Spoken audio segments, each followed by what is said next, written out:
change a lot of stuff forever. I'm pretty sure you're right. Well, Stephen, what have you been up to lately? You're one of those actors that was just in everything, and we were talking about this before we came live. But you've done some stuff with Walker Texas Ranger back in Dallas back in the day. Yeah, no, I'm one of those guys. You always remember, I know that face. Haven't put the name to it.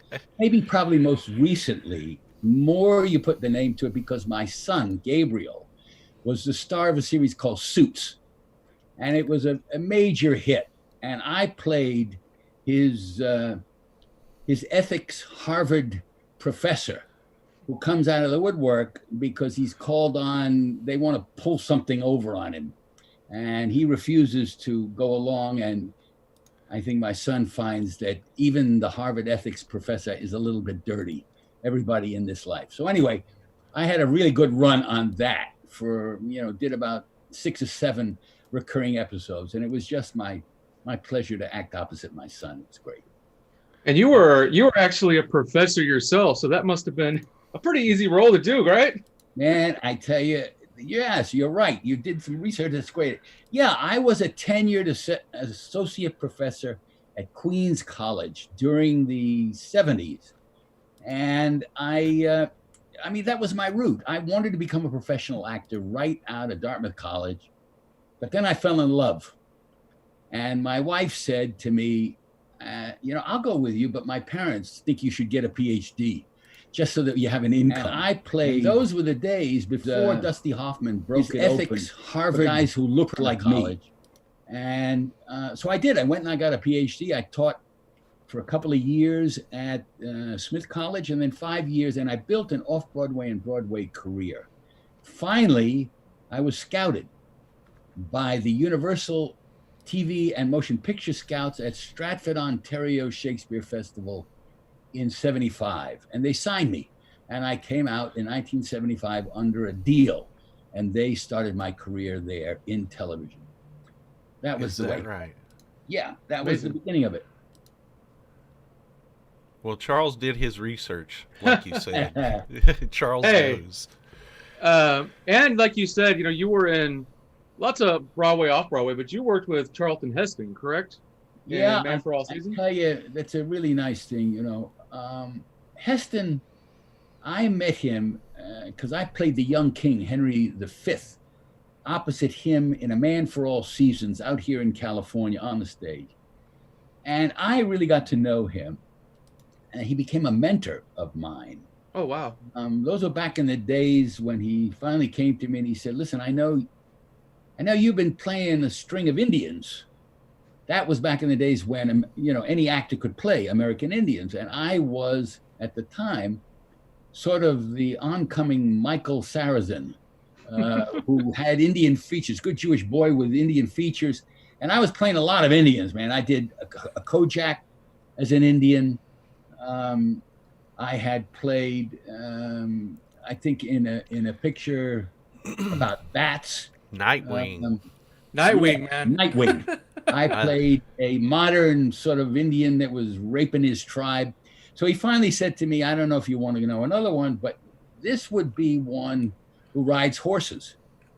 Can you ride horses, Stephen? And I said, what are you talking about? You asking an actor if he can ride a horse? Of course I can ride a horse. So he just to make sure, Stephen, while we're on the stage here in A Man for All Season, you'll train for 4 weeks with my stunt rider. So for 4 weeks, I practiced hopping on a horse that was 13 hands high. What are you talking about? I was supposed to do that.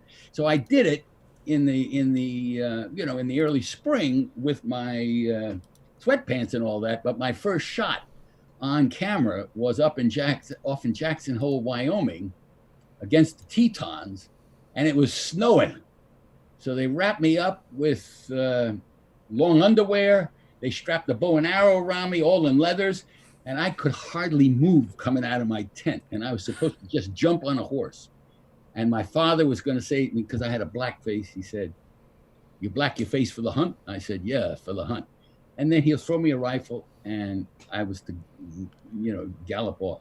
Well, it took 2 hours for me to try after endeavor to try to get on the damn horse. I couldn't do it because I was so strapped. And I finally said to the director, Richard, don't you have a Kirk Douglas trampoline?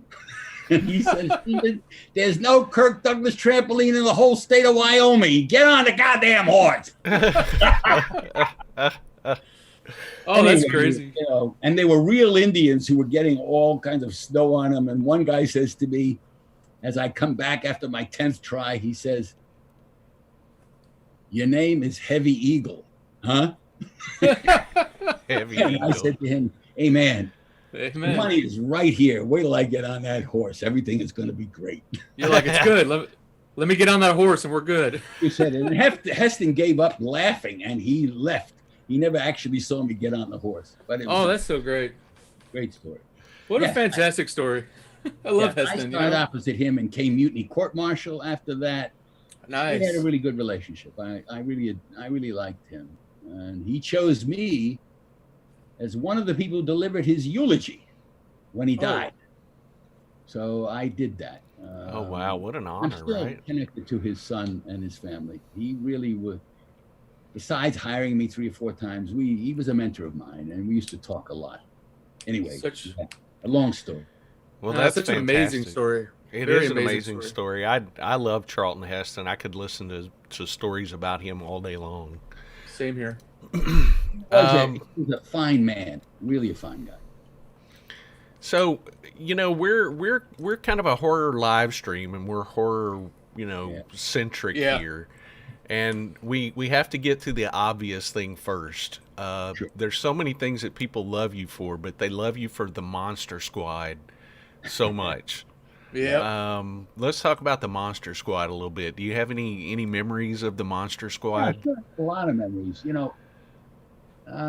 Peter Hyams was the executive producer of that. And I remember being called in to audition for it. My agent sent me in, and so I walked in, and there were Peter Hyams, Decker, and Shane Black, who wrote it. Nice. And Hyams says to me, you know why you're here? I said, yeah, I'm going to audition. He said, you don't have to audition. I said, what do you mean I don't have to audition? He says, my wife loves you. I said, your wife loves me? Why does she love me? He says, you did a series called The American Dream. It lasted for about 6, and then they knocked it off because they're assholes. You were great in that. And she loved you. So you want to do this part or not? I said, sure. He said, so you got it. Goodbye. That was it. Okay. That was it. So, that's an easy audition. yeah, it was, and look, I have 4 kids at the time when we did that. My youngest, Jesse, who is now a singer-songwriter, and he's all over the web. You can jessemachtmusic.com, and he's also an editor of television. He was 4 years old at the time, and we shot it sort of around Halloween. And he came with me all the time, I remember. And finally, one particular thing I remember is when, finally he gives me, the real son, Andre Gower, gives me a stick of dynamite when Wolfman is beating me up. And we push him out of the window and he blows up. Jesse was there and he saw him go out the window as a stunt thing. And then the next shot, 2 hours later, pieces of his body sort of come back together again. And those were the days when they had to do all of that. It was not computerized. It was that you would see an arm come and then something else come together. And Jesse stood aside. We were looking at it. I remember when one bloody arm came crawling across the street outside. Jesse looked at me and said, how they do that? How they do that? I'll never forget it. So to this day, every time we have a con, lots and lots of kids come. They're like 2 and 3 generations of fans who love that movie. And some of those people, I remember once there was a kid who must have been about 8 years old who came up with one of those Jason masks on. And he looked at me. He says, "Can I have your autograph?" Like that. And I said, "Gee, Jesus." Anyway, so I gave the thing. I gave my autograph, and his dad and all. These guys got tattoos all over them. And one guy had tattoos of all of the Monster Squad characters all over his body. So during a Q&A, somebody asked me, "Well, tell us about that. What do you think? Can we do a reprise of that?" I said, "Look, from my point of view, I think that was the last of a genre of movies that was sort of Disney-esque. Here are the kids who go out to fight the monsters, and they beat the monsters. I think, when I see this kid looking at me with this Jason mask, I think the monsters are more real. They're in the streets.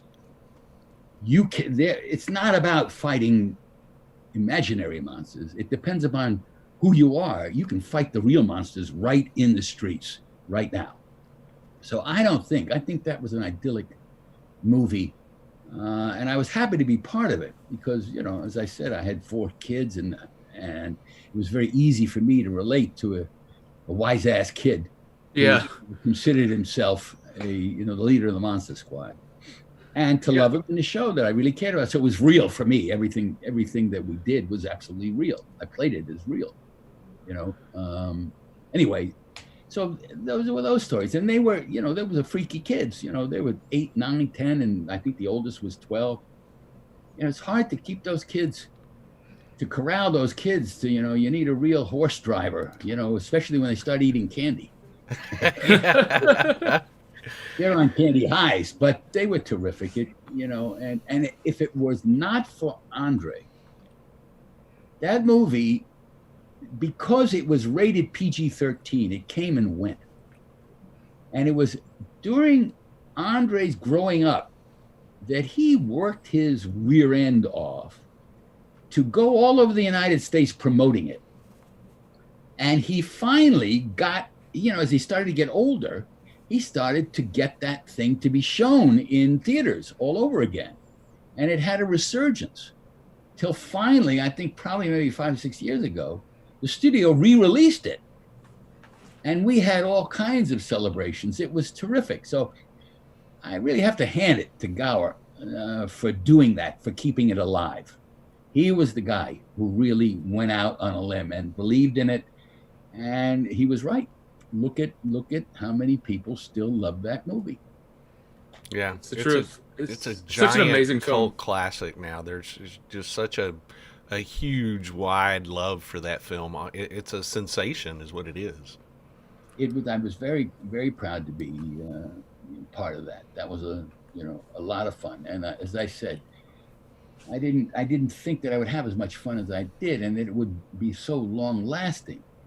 And it just shows to go, you never know. What I thought was a nice movie ended in the toilet after it opened, maybe a week. And look now, 40 years later, it's become a cult classic. So you never know what's going to happen in this business. That's the truth. I think it's one of those movies, like you said, it's gonna stay on forever because it's so easy for kids of every generation to relate to it. So like you said, people are just passing it on and passing it down. It's so great to see. Yeah, the studio made it, because I think we used a couple of swear words. Mm-hmm. At the time, the studio put a PG rating on it. That meant all the kids who were not 13 and above couldn't come and see it.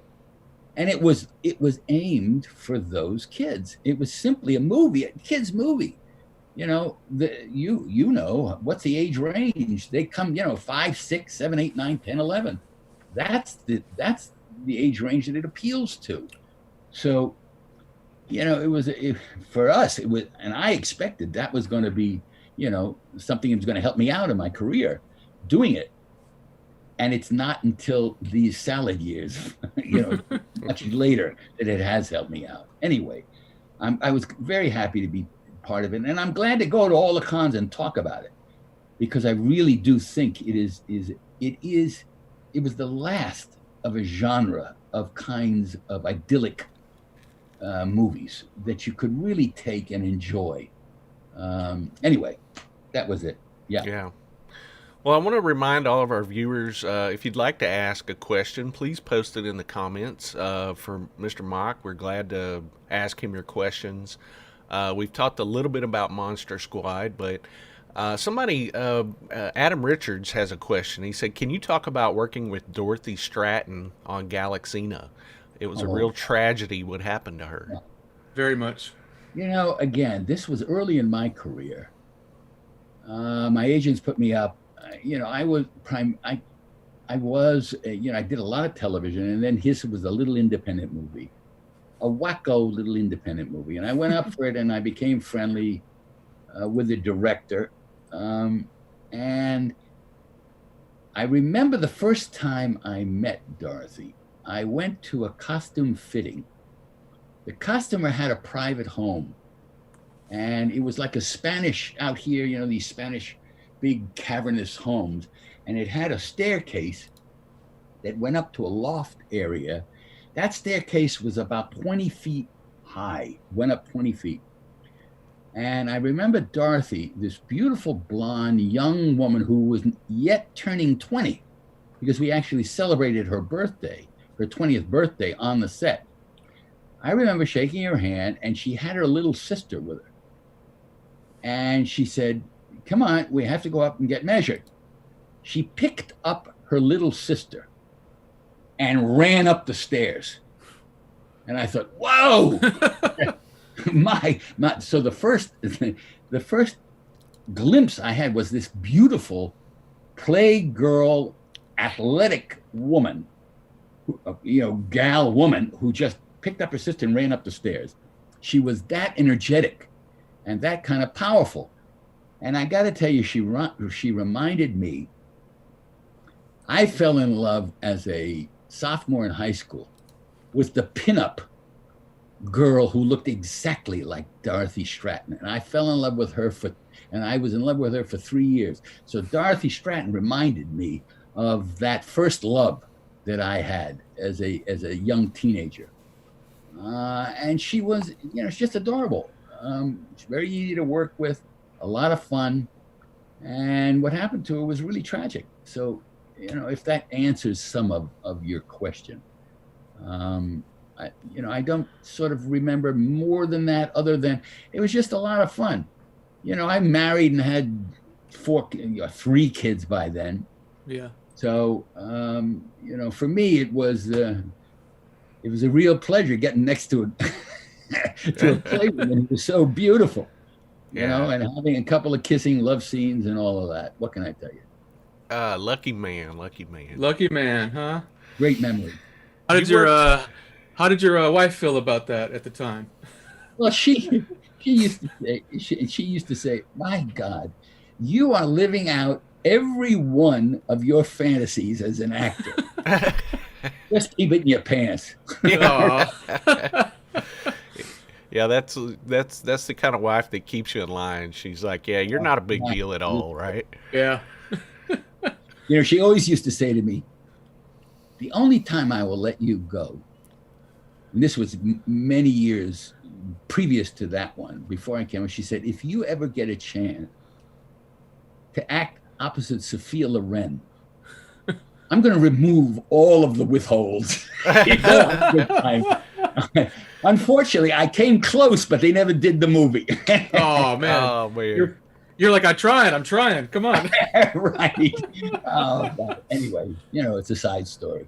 Oh, well, one of the things that I grew up with watching you on TV was Cagney and Lacey as your character, David Keeler. Oh, yeah. I watched so many Cagney and Lacey episodes. I really loved that show. Sharon and I, Sharon and I were both under contract at Universal. I came out under a contract. And, I was fortunate enough to have a woman who was the head of this Young Star program. It was the last in Hollywood where studios actually put actors and actresses, or actors, let's call it, under contract and trained them for television and for movies. Studios still have contracts, but there's no system where they, put you in a gradation of films to train you.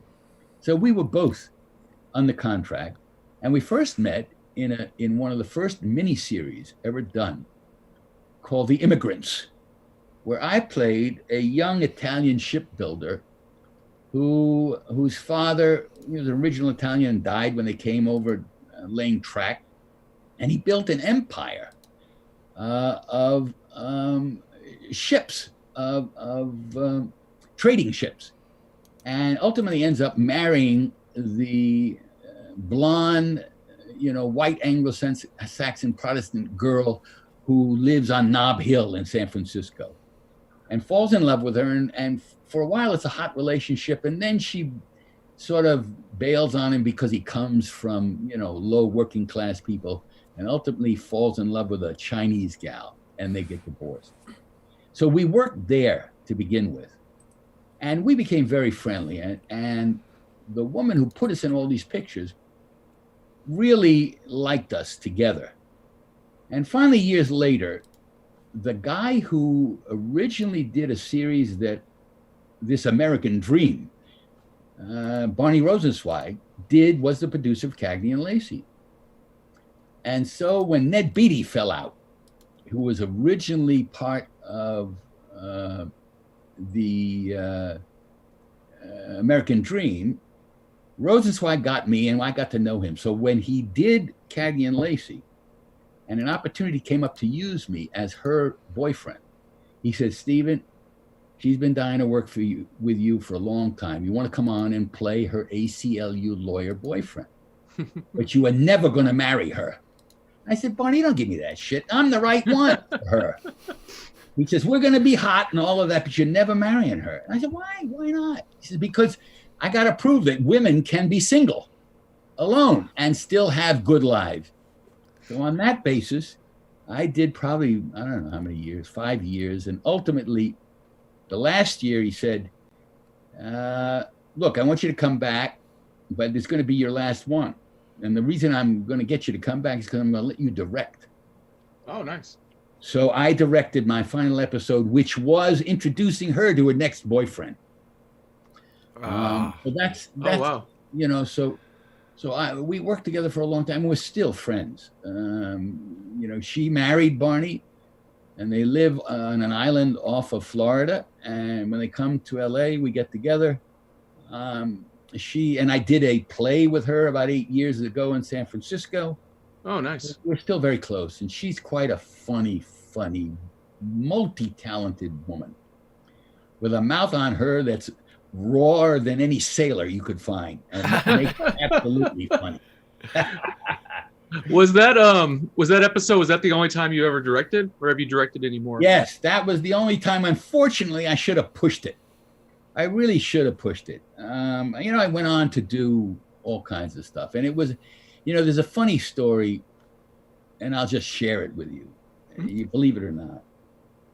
During the year before the final episode, a friend of mine, who was Gene Roddenberry's major screenwriter. Oh, nice. That I met at Stratford, Ontario, years before, when she saw me do Proctor in The Crucible, and said to me, "When you come out to California, I know you have a contract. You get in touch with me." So I said, "Okay." So any day, 3 years after I'm out here, she calls me in and says, "Gene Roddenberry wants to meet you." I said, "What?" So, and I had heard that they were going to do a reprise of Star Trek. So I go in, and Roddenberry looks at me and he says, "You are my next star. You're the guy." I said, "What?" He said, "I want you to play. You have a friend here. She has shown me clips of episodes of everything that you've done since you came to California. And she told me what a dynamic actor you are, a stage actor. So I want you to be my next Picard."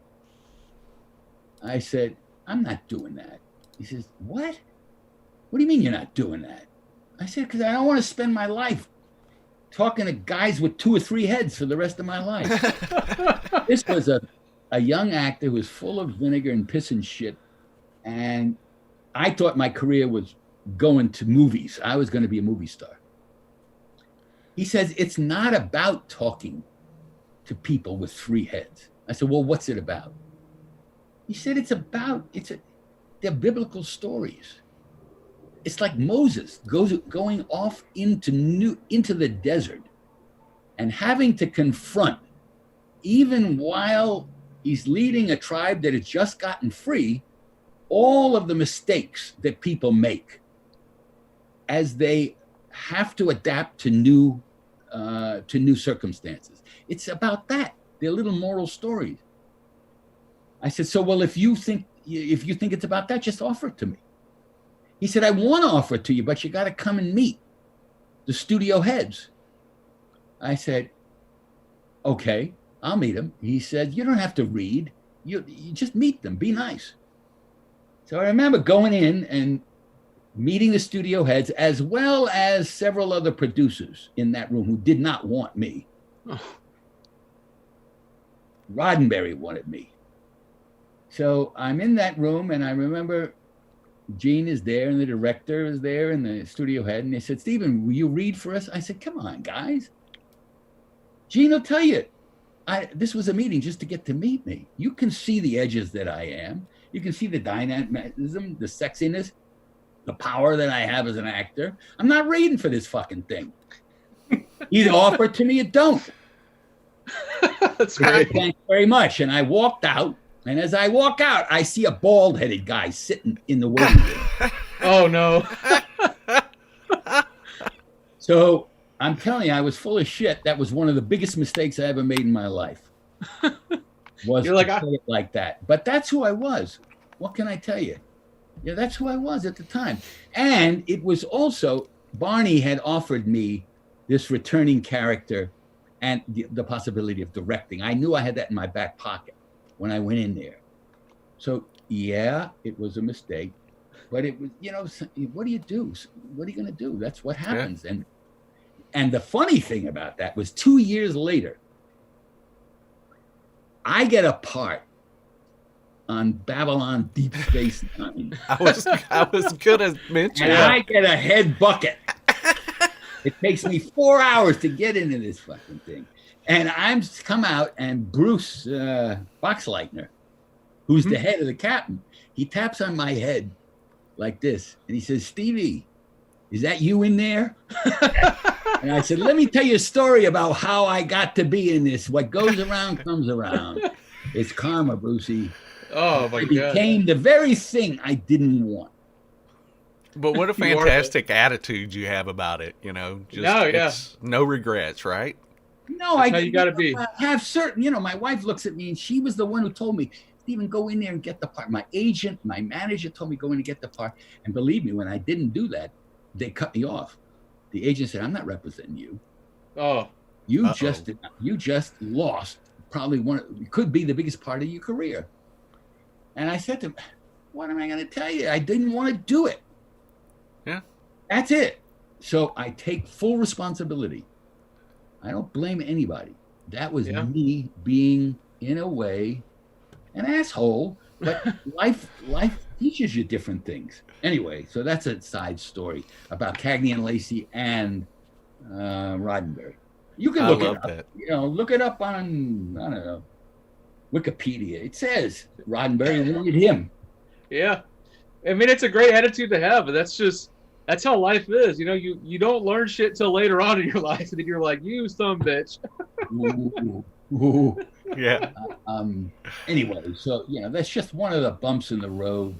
Probably the biggest bump that I encountered being an actor.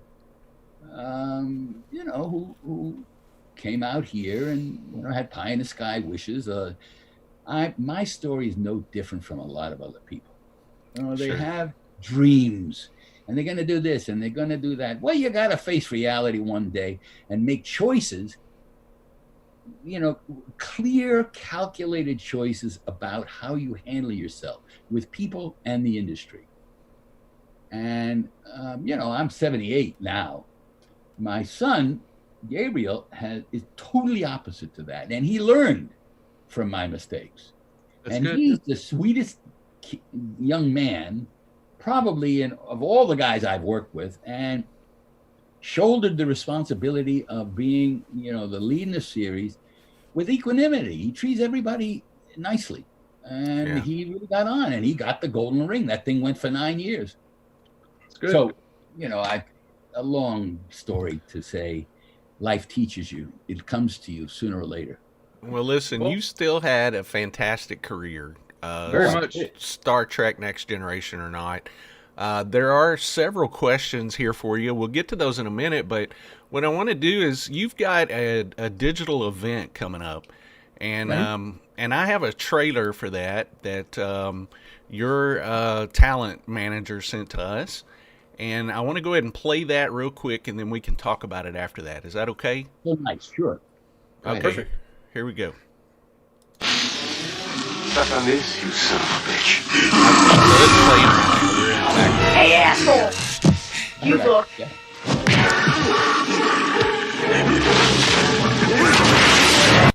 Hi, everybody. I'm Stephen Macht. Please join me for my first digital fan event on September 25th. I will be doing a Q&A at 4 p.m. Eastern Standard Time that streams live to YouTube and Facebook. Following the Q&A, you can have a private one-on-one video meet and greet with me on Zoom. Autographs and video greetings are also available. Now we can get you that audition on Star Search. So visit FullEmpirePromotions.com for details. I look forward to seeing you all September 25th. Take care. I tell you. We are back. So tell us a little bit about the digital event that's coming up. What are people going to be able to do? Right. So what's really cool about this, again, it's like this. I have a manager who has put together, he's got a whole stable of really good, working actors who work, and you've seen them in hundreds of different things. And so he's made a digital event whereby you can come on and see something like this, where he questions me about my career in depth. And then after maybe half an hour, if you want to sign up for and pay for a 5-minute one-on-one, we talk to one another just like this. Nice. So I look forward to that, where we can really get personal, and you can ask whatever questions you want, and we'll be talking intimately one-on-one. So I think the whole thing lasts for about an hour, a half hour of a free tune in like this, and he'll ask me questions about my career, and then those people who've signed up will have a one-on-one. And also, if people want to, before it, if they want to come in, if they go to the website, they're able to order pictures, autograph pictures, or posters, first run posters of the movies, the different movies. So I think it's a nice thing. And again, he's figured out a way to capitalize upon this lack of being able to do it in public. So we do it virtually. That's the gig that's coming up on the 25th. That's fantastic. And I think you can get more information at FullEmpirePromotions.com. Is that right, Charles? Am I missing something here? I don't know if Charles can hear me. He may have lost me, but yeah, I think that's it. Full is Empire, that right, Stephen? I think it is. FullEmpireProductions.com. Yeah. Okay, I'm looking at the website. It says celeb connections, video meet and greets, 5-minute Zoom sessions, signed photos, or mail your own items in, personal recorded video greetings, live Q&A, and more. That's very, very cool. I'm amazed, if this pandemic had happened, 10 years ago, we wouldn't have had this opportunity to do these kind of things. So I think you're right. It's pretty amazing. Yeah. So one thing that I wanted to get to is Graveyard Shift. There's several questions about Graveyard Shift. Definitely lots of questions about Graveyard Shift. There are, which I'm not surprised with, because it's a cool film and it's a Stephen King project, and you're in it, so there's a triple whammy, right? The first question comes from Brian Ingerman, He said, Stephen, how did you like working on a Stephen King project and with Andrew Divoff in The Graveyard Shift? Absolutely. Andy, Andy was in that movie. That's one of his early movies. He played, a small part. It was before he really, became the leads in a lot of horror flicks. And he's a very intelligent, sweet guy. So I really, and he, probably more than any of the other actors on that set, sort of dug what I was doing. Why did that connect me to him? I told the director, Ralph Singleton, who was the production manager on Cagney and Lacey. This was his first directorial project. And he said to me, Stephen, I want you to play this bad guy. Read the script and tell me you'll do it. So I read the script, and here is this guy. He was a total prick.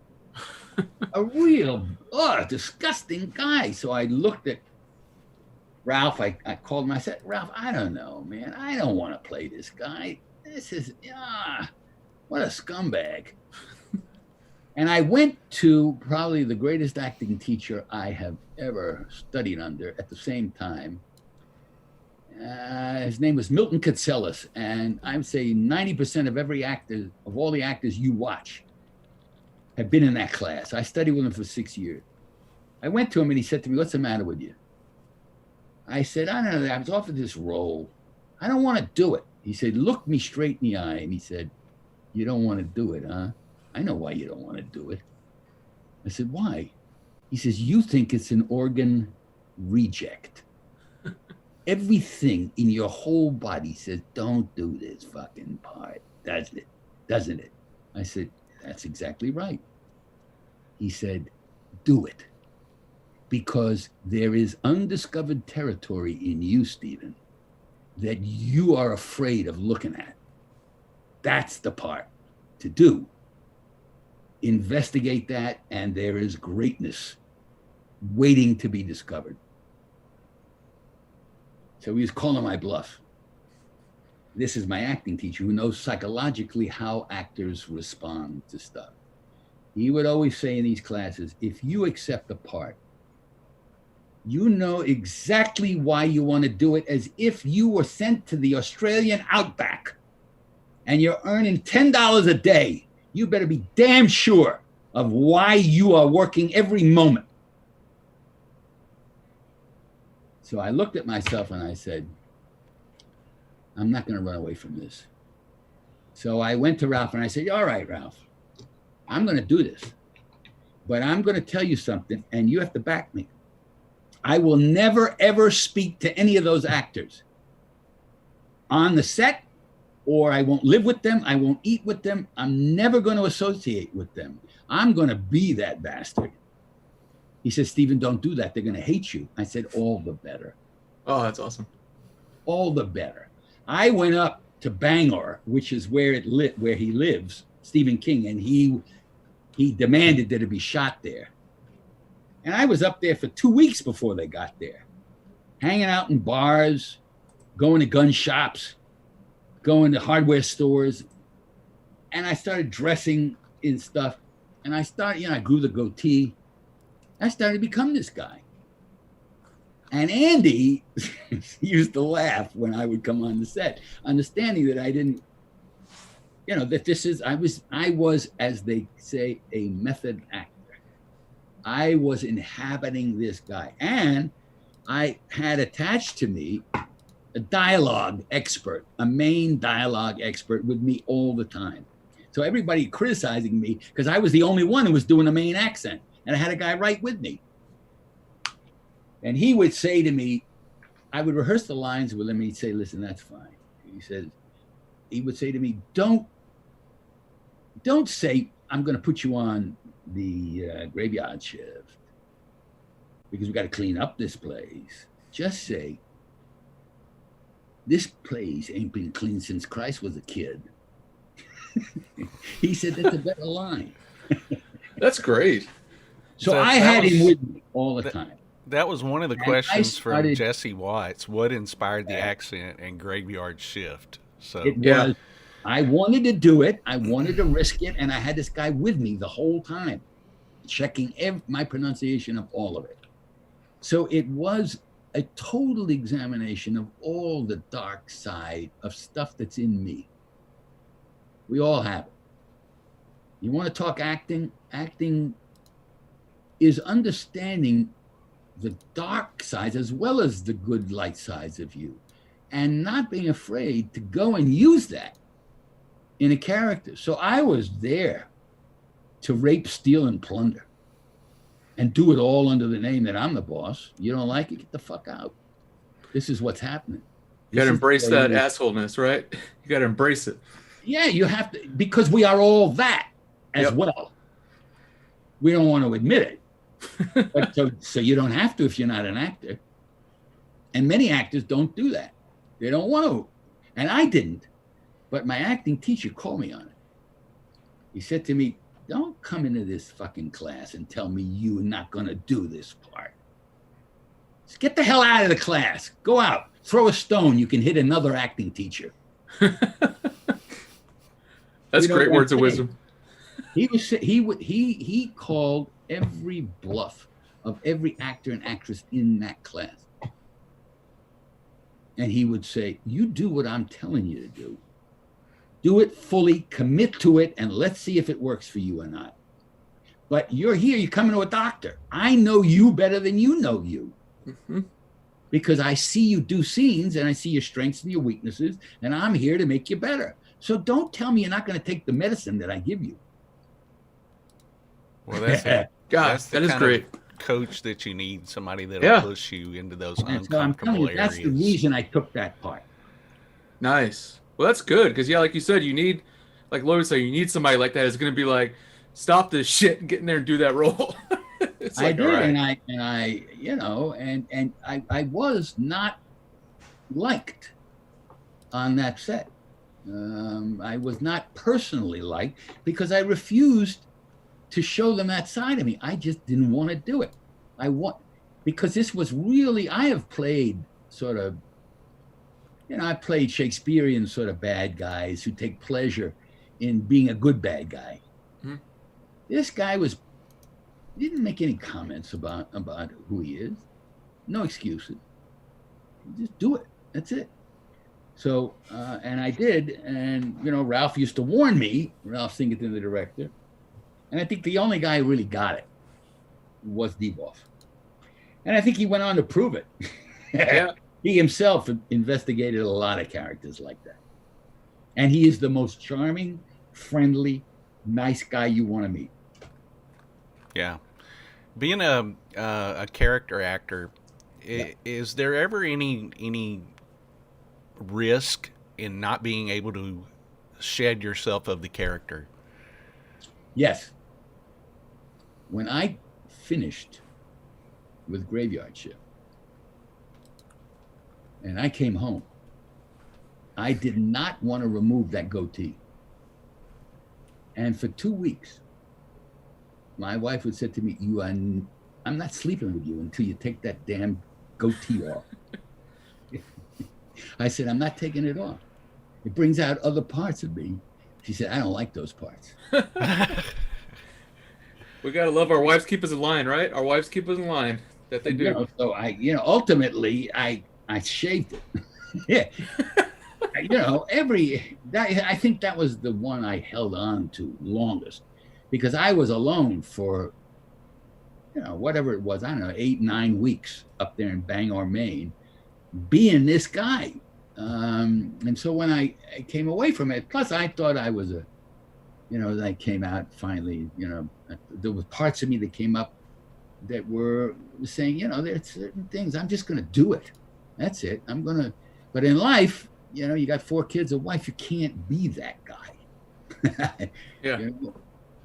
You can be parts of that, but I can't be that guy and successfully stay married and a father of 4 kids. Yeah. Well, One of our viewers, Eduardo Gonzalez, says Yeah. Stephen is great in Amityville 1992. It's about time. What memories do you have of that film? I just remember, you're talking to a guy, and sometimes it's pretentious, sometimes it's not. But I come from an academic background, all right? So I've read plays from the Greeks to the Romans, medieval morality plays, Shakespeare's contemporaries, all the way up to the time. And I used to teach both when I was a full-time teacher and I taught at UCLA Extension. I would teach courses in the difference between tragedy, comedy, and melodrama. And I believe that most of American big budget movies and even the smaller budget movies are melodramas. There are good guys and there are bad guys. And you fear for the good guys and you hate the bad guys. So when I saw Amityville, I thought, yeah, I'm a good guy and I get a chance to become a bad guy, a real bad guy. So I thought, I am going to play when I transform, something happens to me, I transform into a kind of Macbeth. And I'm going to kill everything around me. It was a warm-up for Graveyard Shift. So I love those times when I'm strapped down on the bed and he literally decides this demon has come out in him and he's going to take it out on his kids and his lover. And when I finally break free, there's one final scene, I can't remember, I have to look at it again, where he takes a sledgehammer and tries to nail every one of his family members and starts breaking through the scene, literally chewing the scenery. Yeah. And I decided to go for it. So I have a very specific memory. And Sean, whatever her name was, what beautiful, beautiful woman who she played not my wife, but a woman who was living with me at the time in the story. I remember being really turned on by her and then coming up against a boyfriend, one of her old boyfriends. And I'll tell you the way I got that part. There's a scene in there where the guy contemplates suicide. So I went into the audition and I brought into the audition a model weapon that I had used as Bud Uwana in the Enola Gay. I was the security expert who put that cast together. And he was a killer, that guy. I did a lot of research. So I brought it in and I had it in my case. And when I came to the scene where I'm threatening the boyfriend, I pulled this 45 out and I stuck it in my head like this. And I remember the casting directors who were all around like that. I stuck it in my head and I said, "You don't think I'm going to pull this fucking trigger, do you?" And they said, "Stop, that's it. No more, that's it. Okay, thanks very much, Stephen." Oh And I my. had to part. That's crazy. I'm glad you. They don't do that anymore. They don't take Oh. those theatrics anymore. But it was melodrama, and I decided I'm going to go for it. What the hell? That's definitely a time past. I mean, you can't really do that anymore, right? Yeah. No. You got to convince them that you could possibly do that just by the intonations and presence of who you are. And I had it, but I decided I'm just going to go over the top. They don't like it. They can say, "Don't do that. Put the gun down," or do it a different way. Anyway, I did it. So those are memories of that. And as time goes on, I see on the web that movie, About Time, gets better reviews than a lot of the other movies, a lot of the other variations of that Amityville. Yeah. It's And a great another story, reason that I one. picked that part is I competed with James Brolin at university for the original part, and I didn't get it. He got it. Oh man, Wow. that is I didn't know crazy. that. I didn't know that either. That's crazy. That's another reason I took that part, because I always felt I should have had that part. Yeah. Well, But you he showed was him a up big in that name. one. He was a bigger name than I was, so they took him. Yeah, yeah. That's so crazy.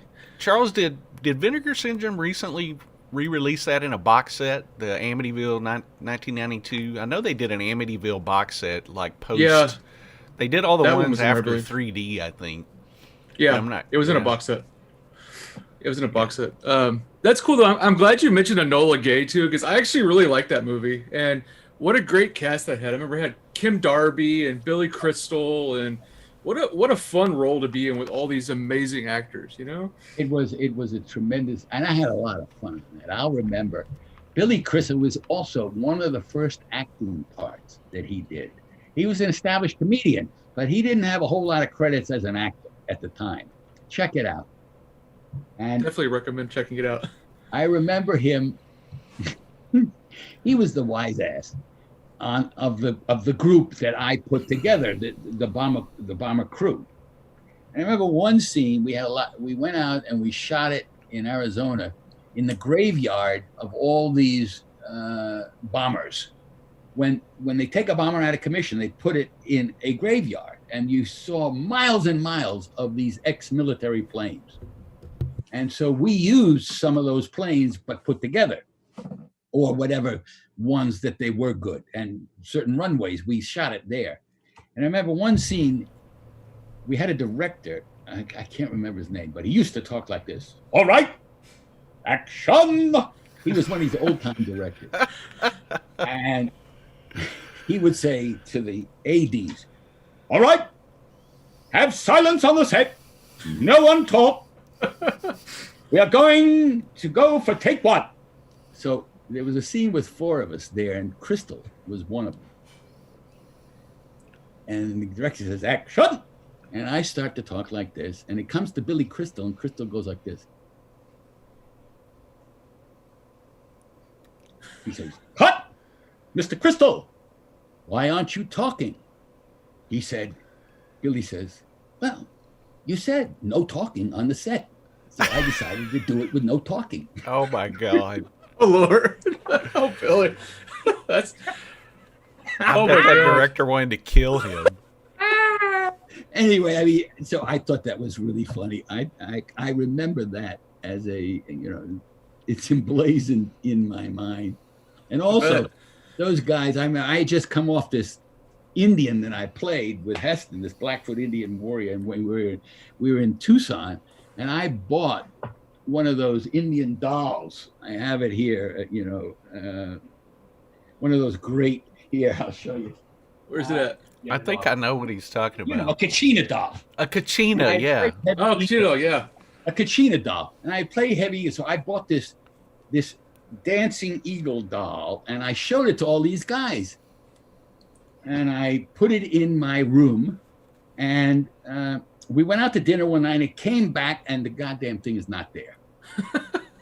It's gone, and I'm looking all over the place, and there's a shoebox that I open up, and there is this African-American doll painted up with feathers and all of that in its place, right where I had left my Kachina doll. And I think to myself, those bastards. They came in here, they took my Kachina doll and left me this decorative. That was the kind of stuff that went on. They're all practical jokes. And I finally went, come on, give me back my damn doll. So they finally did, and they were laughing at me. They said, we got you, didn't you? You take it so seriously. We got your doll. Here's your doll. That is great. Anyway, I mean, that's, those are, they were a lot So of fun. you have that Kachina doll there with you, or? I have my Kachina doll to this day. It's just, I don't know. It's got a lot of stuff on it. And I don't know. Well, I didn't mean to make you go over there and grab it. Look what you did to him, Lloyd. I know. There he comes. There it is. Oh, wow. I mean, you see it. This is the doll that I bought on Enola Gay in Tucson, Arizona, when we shot that movie. Oh, And that's the awesome. one that they took and they hid. So they painted up this African-American doll and put feathers all over it. So that's your doll. That's great. Stephen, that's so I just got back from a trip from Texas to Las Vegas, and we stopped and we looked at one of those stores. It was called Cheese, Chee, which was your last name in Right, Nightwing. Walker Chee. Yeah. That's right. Walker Yeah. Chee. But we Walker stopped Chee. at a store called Cheese and looked at all of those. There were so many we just couldn't decide on which one we wanted to get. They were all Yeah. crazy I beautiful. mean, I couldn't. When I saw it, I happened to go into one of those stores in Tucson, and when I saw this doll, I had just finished the Heston picture, and I thought, "There's no way I'm going to walk out without that doll." I think I paid $400 for it. Yeah, yeah. That. But in those days, they used to give you expense money in addition to your salary. So I spent my expense money, I think, for the whole week on the doll. I thought, what the hell? I mean, I'll have this thing forever, and it sits here as one of my spirit animals, because it reminds me so much of what I did on that picture with Heston, and all kinds of other things about my life come up inside that doll. Anyway, I didn't intend to talk about that, but somehow when you asked me about Enola Gay, boom, that memory came up. I'm glad you did, because that's a great story. There was. How do you feel now that it's, what do you call it? It's politically incorrect to play a Native American anymore. You have to. How do you feel about that? Because one of my favorite portrayals of a Native American is yours, and Holt McCallany played Sam Whitemoon in Creepshow 2. Yeah. He was such a terrible character. Listen, I understand politically why that has come about. Mm-hmm. That does not stop me from saying I can play that part just as well as you can. Mm-hmm. Or it doesn't stop me from saying an Asian guy could play this white guy as well as I could as well. That's what you call an actor. Yeah. Whether you are a male or female, you are an actor. That's what you do for a living. I mean, I have always wanted to play Othello. I mean, I'm right to play Othello. One of the greatest Othellos of all time was Laurence Olivier. Mm-hmm. Well, I can't play that. I can't play that guy.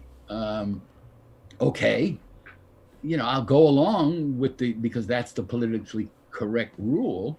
But it doesn't say to me that I can't play that guy, and it doesn't say in a better world that any Indian, black guy, Asian guy, Latino guy couldn't play any one of the characters that I've played. Sure, yeah. Yeah, definitely. I mean, because that's what I think it's all about. It's acting. It's acting, like you said. It's acting. Can you make me believe that you can become that character? Can you do that? Now, is it just because my color stops you from that?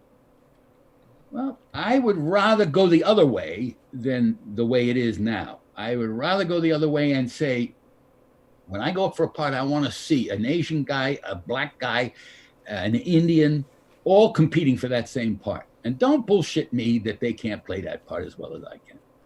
Yeah. Who's better? Who's better? And is it only because I'm white or because you're black that says? Now, I do understand that an industry at certain times has to carve more work for other people. It's like, segregated busing. I believe that you have to bus to give people education or make the education where they are better. But that's not going to happen. Yeah. Well, anyway, that's my answer to you. And I'm not slapping them down for getting the parts that I can't get. I understand it, but it doesn't stop me from wanting to play them. There you go. There you go. And I get that, too, that, there in the past, there have been a lot of roles overlooked for a Native American person that, could have gone to a Native American person. I get that, too. So, yeah, we understand. But, I think for a lot of some of the things when I was playing that guy with Heston, Mm-hmm. in the initial stages, we shot that movie for 14 weeks. We were in Arizona, in the Tetons, for 14 weeks. Well, I could hardly ride when I started. But by the end of the picture, you pull a picture for yourself. I'm not telling everybody to do it. Look at the last scene. I have a showdown fight with him where I am riding no hands this big black stallion 1,000 yards over a water creek bed at him, yelling something like "Hokate, I'm going to kill you" or whatever. And I'm riding like crazy with no hands. It took me 14 weeks to get to be that. Yeah. Now, an Indian guy could have said, I could have done that to begin with. I said, yes, you could have, but not with the ferocity that I had by that time. And if I had the honor of playing another one, I would be much better at it now, having gone through that. So I'm saying is a total transformation happened to me in that character. A total transformation of who that Indian warrior brave was between the beginning when I couldn't get on the horse and by the end when we had our fight. And that's a lot of dedication and hard work went into that role, is what you're saying. So, yeah. If you guys haven't seen that, sorry about the Mountain Men with Charlton Heston. That's a great movie. That one was actually written by Charlton Heston's son, wasn't it? That's right, Frazier. Yeah. Frazier, and we're still in touch. We're still in touch. I have one final story about that movie that proves what Heston was. You have time for this or no? Sure. We got time if you do, yeah. I remember finishing a scene, and I get up, and the dresser says to me, listen, you ought to go down there. They're staging your final fight with Heston. Heavy Eagle, opposite Heston. You better go down there and watch what they're going to do so you're able to do it. So I go down, and I'm in blackface and warrior gear. And there's about 50 guys around, and the stunt guy, who is a famous stuntman, Terry Leonard. Terry Leonard. Wonderful stuntman, really great stuntman. He's staging the fight. And he says to Chuck, how do you think it should go? And Chuck says, well, at the beginning, for maybe about 30 seconds, Heavy Eagle is more rested than I am because I've had to come up to his camp to steal back his squaw because I'm in love with her. So he gets the better of me for 30 seconds, and then I turn the tables. And I couldn't help myself. There are 50 people there, and I said, what? He says, Stephen. I said, that's not how it happens. He says, Stephen, how does it happen? I said, Chuck, I've been waiting for you. You've spent all winter traveling. You've gone through Yosemite. You've got, you're exhausted by the time you get to my camp. That's why I used her as bait. I'm going to beat the shit out of you. He says, what? I said, look. He said, well, what would you like to do? I said, okay, you see this knife? It's got claws on the end of it. I'm going to smack you across the face when you come at me, and you're down. He says, okay, I'm down. And he gets down on the ground, and everybody is hushed, and they're all around. He says, now what would you like to do? I said, you see the claws? I'm on top of you, and I'm going to rip it right across your face. And everybody who sees this movie, they're going to say, look, the Indian got him. His face is open. And he says, then what do you want to do, Stephen? I said, then I'm going to stab you in the heart. And I'm going to open up, and I'm going to take it, and I'm going to eat your heart. And he looks up at me. He says, that's all great, Stephen. But don't you understand? You can't kill Moses. On top of, I break up laughing. I said, Chuck, I forgot that. I'm sorry. Oh, my God. He got you there. You can't kill Moses. So I'm telling you, that's the kind of man he was. He let it go. He let me say my piece. He let me do all the stupid little stuff a young actor does. He let it happen. I got it out. And then we came to some kind of, half and half an understanding. But that's who he was. I'm seeing him saying that through those clenched teeth. Yeah. I could hear his voice. On his back and listening to his I could hear him with his deep voice. You can't kill Moses. And everybody broke up laughing. Bet. Became hysterical. and it was the truth. So, Oh, that's so great. yeah, it was a good. The memory. I mean, I can remember looking at him right over it and saying all those things I told you, and him just calmly looking at me, and just saying it's dead. Don't you know? You can't kill Moses. Oh, it's so great. Well, Stephen, we don't want to keep you on here too long. We've been over an hour with you already. Yeah, I could talk to you forever. You have some amazing stories. I grew up watching you. Your acting career has spanned 5 decades, and that's amazing. You're still going. You're still going strong, and it's just amazing. I'm totally honored to speak with you today. Thank you for coming on.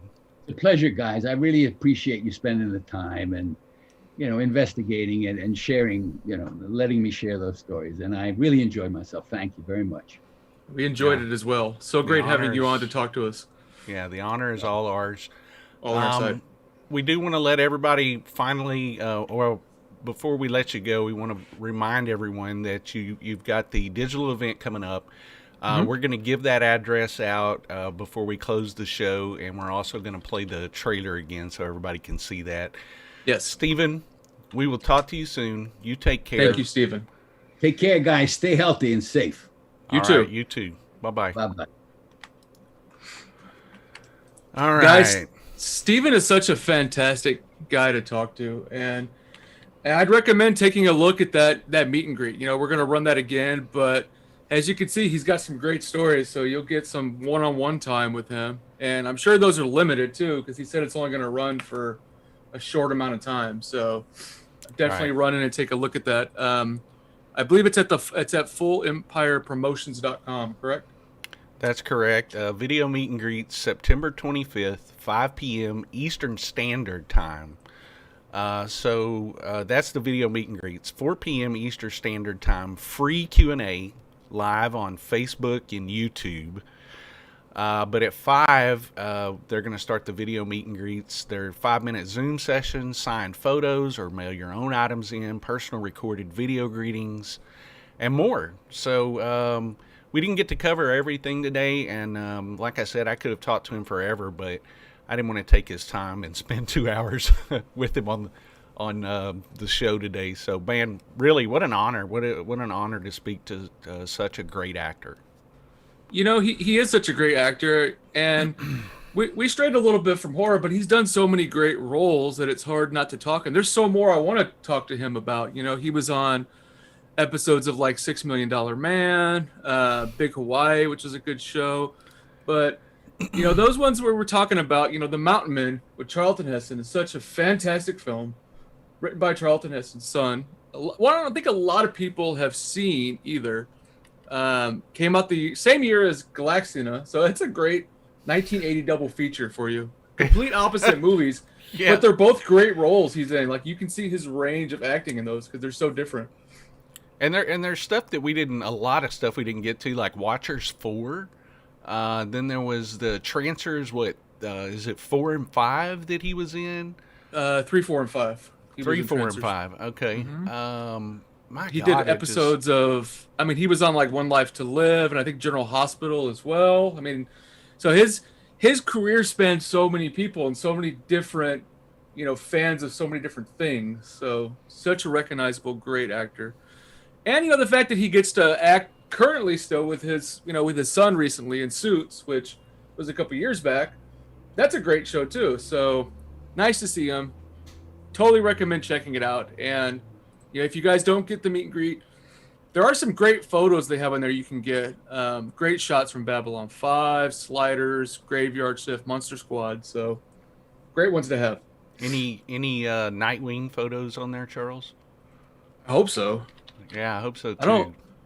I don't know, but I love Nightwings. It's a cool bat horror movie. So Nightwing's a great movie, and it's another one I don't think a lot of people have seen. And there haven't been a lot of bat horror movies, but it's definitely one of the best, Thank you, Joe Dredd, for following us. Appreciate that. Thank you, Joe. But you can actually pick up Nightwing on Blu-ray. It's on a double feature of Nightwing and Shadow of the Hawk, which are both kind of Native American themed horror films. And then it's like a $10 Blu-ray. I think it's super cheap, but I recommend picking those up. Yeah, definitely pick those up. Great price, and the prints aren't bad at all, so it's cool. No. Shadow of the Hawk's a pretty good movie too. I believe that was 75 or 76. It's a pretty decent movie. Mm-hmm. It is. Watch. So I think we're going to go ahead and wrap up now. I hope you guys enjoyed this special bonus edition of Frightmare HQ with Stephen Macht. I want to thank Dominic Mancini with Full Empire Promotions for putting this together and making this happen. Make sure you check out Stephen Macht's digital event from FullEmpirePromotions.com that's coming up.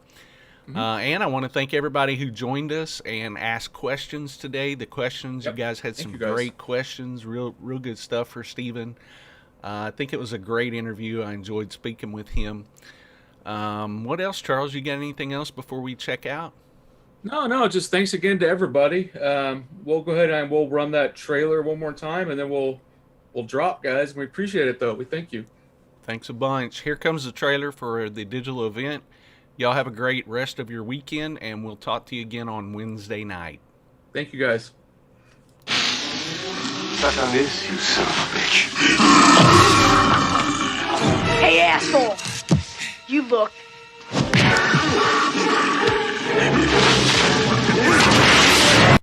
Hi, everybody. I'm Stephen Macht.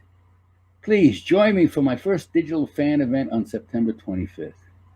I will be doing a Q&A at 4 p.m. Eastern Standard Time that streams live to YouTube and Facebook. Following the Q&A, you can have a private one-on-one video meet and greet with me on Zoom.